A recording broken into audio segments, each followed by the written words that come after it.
White chocolate মানেই প্যারা, এর চলন বাঁকা। আমার মনে হয় যে চকলেটের মধ্যে সবথেকে হোয়াইট চকলেট বেশি তাড়ামো করে। মানে এ একটু গরম বেশি সহ্য করতে পারে না, পুড়ে যায়। একটু বাতাস লাগলেই এ কালার চেঞ্জ করে ফেলে আর মেল্ট হতে চায় না। তো আমার কাছে হোয়াইট চকলেট দিয়ে কাজ করতে গেলেই খুব প্যারা লাগতো। তো হ্যালো এভরিওয়ান, আসসালামু আলাইকুম, welcome back to cake and fun. আমি আজকে হোয়াইট চকলেট দিয়ে কিছু টপার মেক করে দেন একটা কেক রেডি করব। এই কেকটা আমি অলরেডি পোস্ট করেছিলাম। তো এখানে আমি হোয়াইট চকলেট মেল্ট করে নিয়েছি গরম পানিতে। দেন আমি ক্যান্ডি কালার যেটা হয়, রেড ক্যান্ডি কালারটা ইউজ করছি।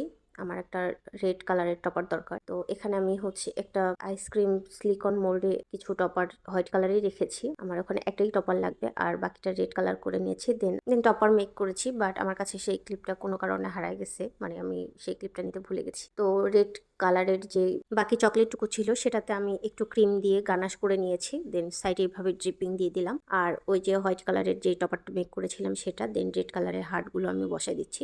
কেকটা খুবই সিম্পল, বাট করতে গেলে আসলে এই চকলেট মেল্ট করা, কালার করা, চকলেটগুলোকে ঠিক করা খুবই প্যারাদায়ক আমার কাছে। তো এখানে আমি বেশ কয়েকটা টপার ইউজ করেছি আর উপরে কিছু হোয়াইট কালারের সুগার বল দিচ্ছি যাতে কেকটা আর একটু দেখতে বেশি সুন্দর লাগে। আর টপারের উপরেও আমি একটু জিগজ্যাগ করে দিয়েছি। আর হোয়াইট কালারের সুগার বলটা দেওয়ার কারণে আমার কাছে এটা একটা বৈশাখী বৈশাখী ভাইব লাগছিল, যে আগে যেমন বৈশাখীতে লাল আর সাদা পরা হতো সেরকম একটা ব্যাপার চলে আসছিল। আর লাগলো অবশ্যই জানাবেন। ধন্যবাদ। আসসালামু আলাইকুম। কেক অ্যান্ড ফানের সঙ্গেই থাকবেন। Bye bye.